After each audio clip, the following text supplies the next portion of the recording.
As you may know, on the Tahoe, Chevy offers the Z71 package, which includes a bunch of off-road goodies. And on the Cadillac front, well, they offer the Escalade, which in my opinion is the pinnacle of American luxury.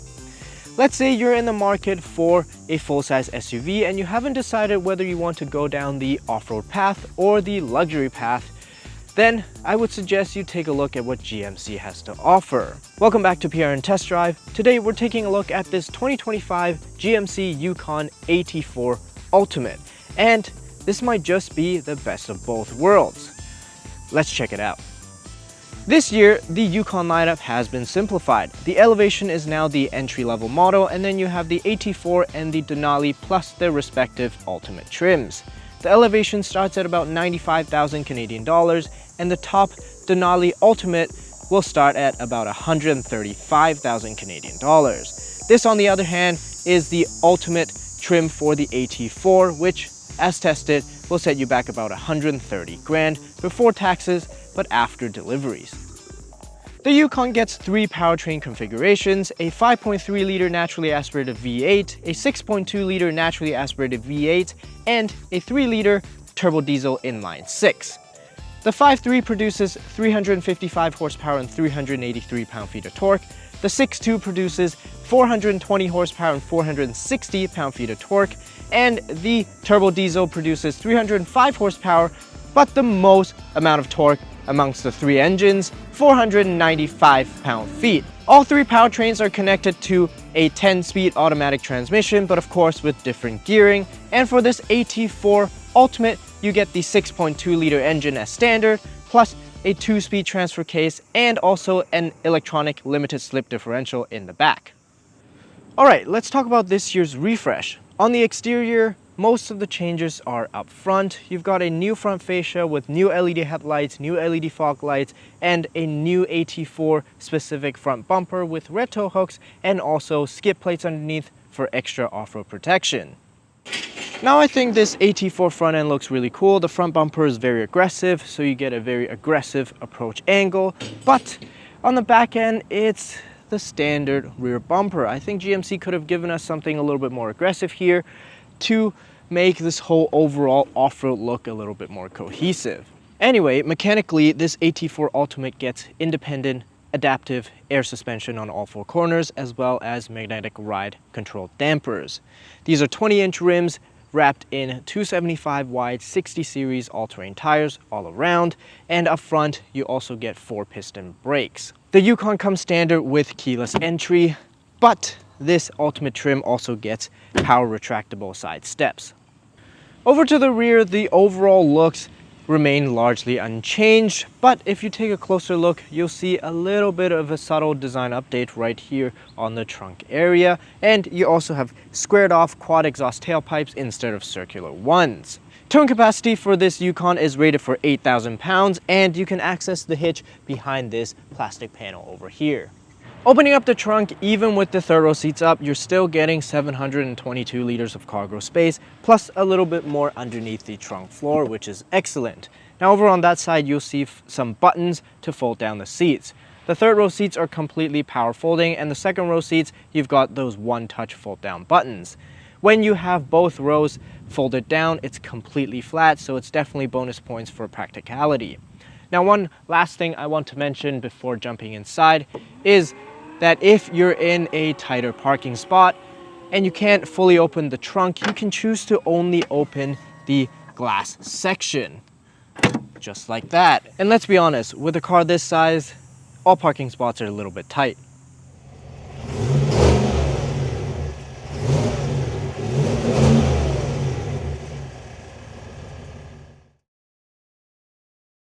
Inside, you'll find even bigger changes. You get a completely redesigned dash setup with new steering wheel, new screens, new tech, and still a bunch of physical buttons. You're looking at an 11-inch digital instrument cluster, a 15-inch head-up display, and a 16.8-inch ginormous infotainment screen. Now, these screens run on Google built-in, and they have support for wireless Apple CarPlay and wireless Android Auto.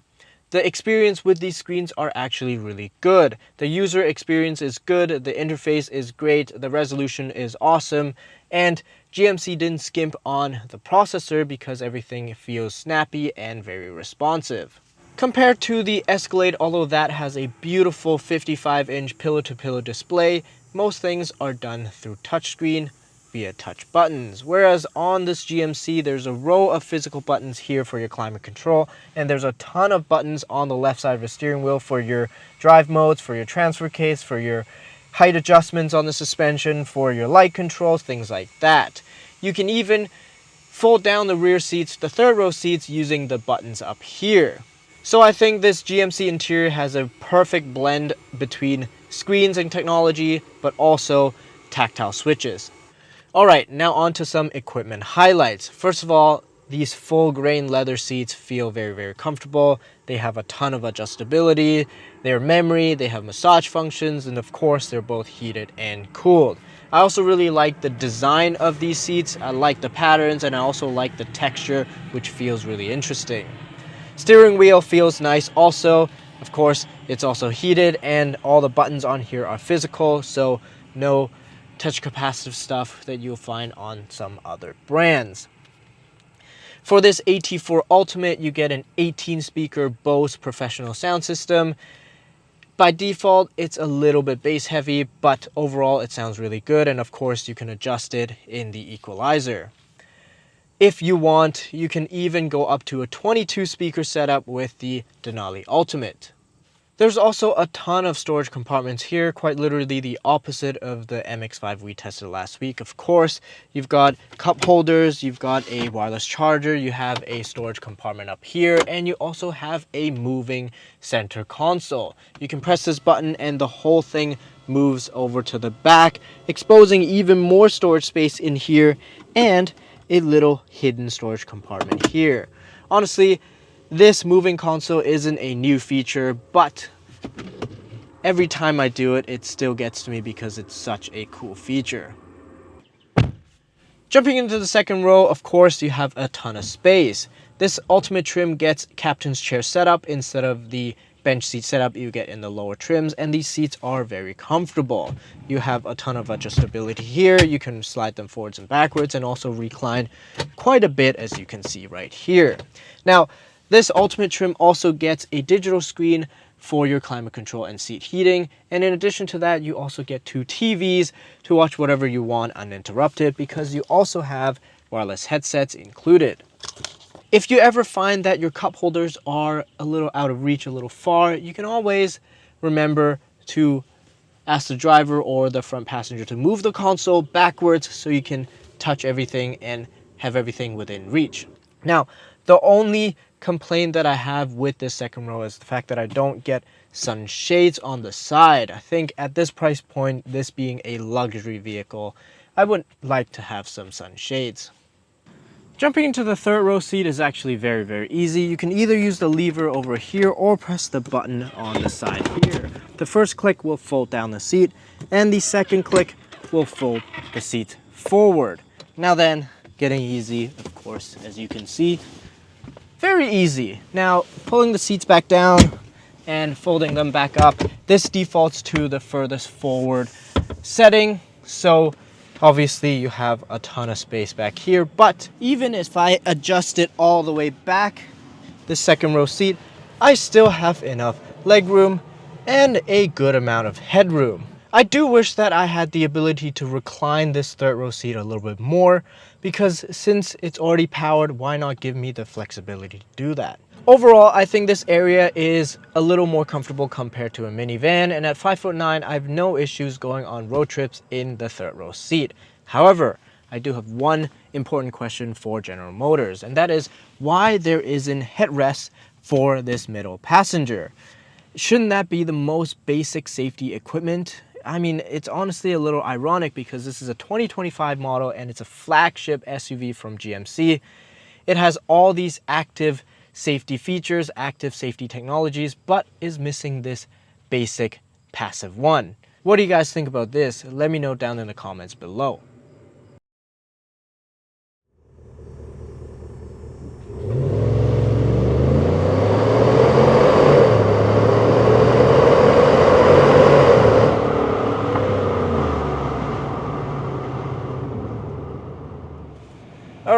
moving on to the driving. Although this AT4 Ultimate is off-road oriented, it's still a luxury SUV first.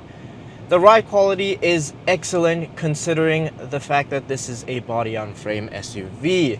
Now there's still a little bit of that frame vibration coming through to the cabin, but overall GMC has done an excellent job tuning this air suspension along with the magnetic ride control dampers. There's also way less body roll than I expected, which is cherry on top. And in addition to that, despite this having all-terrain tires, the cabin is still very quiet on the highway, so don't think you're losing any of the luxury or quietness with these tires. Now you sit very high up in this Yukon and you get a very commanding view of everything around you. So you'd really feel like you're the king of the road. But given the size of this thing, you have to be prepared for some bigger blind spots, especially in the front of the car because the hood is so high up. Parking, on the other hand, isn't actually all that difficult because you've got camera everywhere, and these cameras won't turn off as soon as you reach double-digit speeds. In fact, you can keep these cameras on at whatever speed you want, even if you're just driving on the road, and I think that's awesome. What's also awesome is this 6.2-liter naturally aspirated V8, as long as you put in the correct grade of engine oil. This engine sounds good. It's smooth, the power band is linear, and it just feels muscular. There's just something about old school pushrod V8s that, I don't know, I just like them.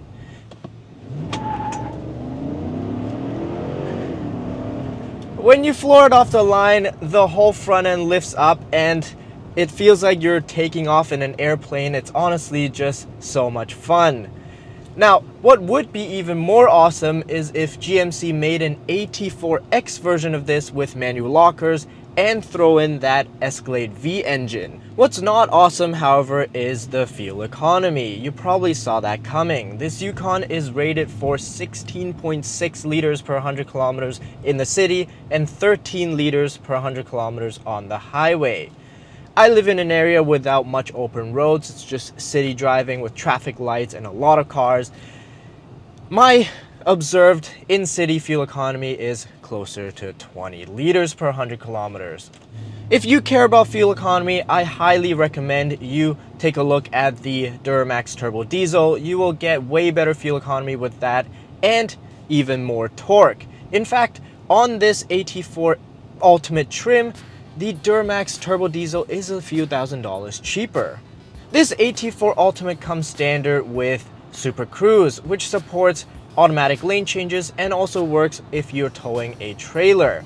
The system works very well on mapped highways, and honestly a lot of highways are mapped, but if you're on a highway that's not mapped or on a countryside road that you cannot activate Super Cruise, you do not have lane centering. You have lane keep, which only ping-pongs you within the lane. Aside from that, you've got all the latest safety features, and in typical GM fashion, a lot of these warnings are delivered through vibrating your seat, which I think is a very effective way to keep you alert. To wrap up, I think GMC has done an excellent job updating this Yukon. It's honestly refreshing to see bigger screens and upgraded tech without any compromise to physical controls, unlike most newer cars nowadays. This AT4 Ultimate is the most equipped off-road oriented full-size SUV you can get from the GM brands. But to say that it's an off-road Escalade, I think GMC needs to escalate a little bit their material use, especially in the third row. So tell me, would you get a fully loaded Tahoe? Would you jump straight to an Escalade, or is this the best of both worlds? Comment down below. Thank you for watching. Don't forget to like and subscribe, and we'll see you in the next one.